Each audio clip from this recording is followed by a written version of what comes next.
Почитувани представници на медиумите, наметнатата состојба со личните документи на граѓаните се уште представува проблем за вработените во МВР.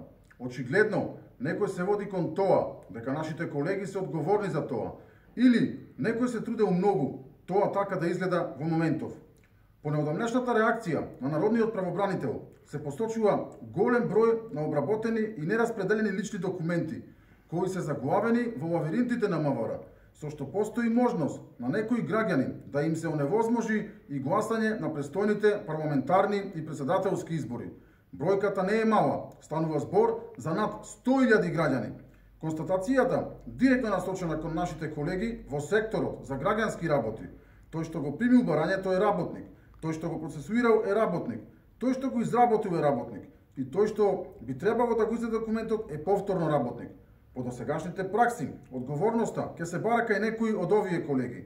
Но за нас тоа е неприфатливо и представува само префрлена одговорност на некои повисоко рангирани структури, од кои некој дури сака да го префрли како проблем за идната влада, давајќи му политичка конотација, што за нас како синдикат нема никакво значење. За нас е симптоматично тоа што некој тогаш сакаше да си го испере гревовите со работниците во МВР. При тоа, не водејќи сметка дека тоа се потенцијални дисциплински и кривични постапки, кои во ниту еден момент нема да бидат основани на факти.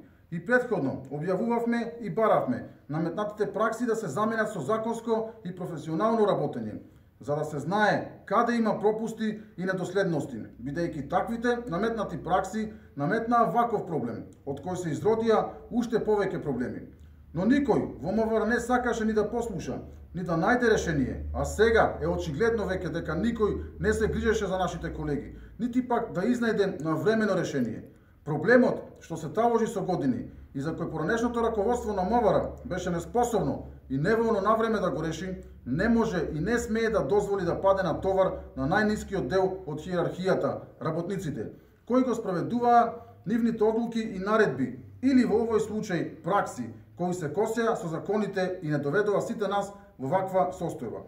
Точно е и се сложуваме дека одговорност мора да има, но таа одговорност не може да биде строго насочена кон нашите колеги. Најнискиот ешалон во полициската пракса, извршителот е послед наука на синџирот. Планирањето, подготовката и логистиката се неопходна претходница за да дојде до извршување.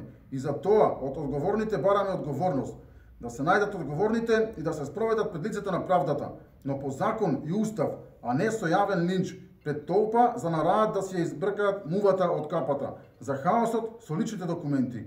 И да, никој нема право да забрани право на граѓанин за да го оствари своето гласачко право. Никој мора да има одговорност на оние кои го остварија хаосот со издавањето на личните документи. По наша проценка ги има многу такви, но за жал се уште се кријат позади работникот и се уште го користат за своја лична корист. Мора да се стави крај на таквото нечовечко однесување и да се продолжи започнатиот процес на враќање на професионализмот во МВР. Ја повикуваме на трешната контрола во најскоро време да го обелодени виновникот за целиот хаос, створен во врска со личните документи на граѓаните. Крајно време е.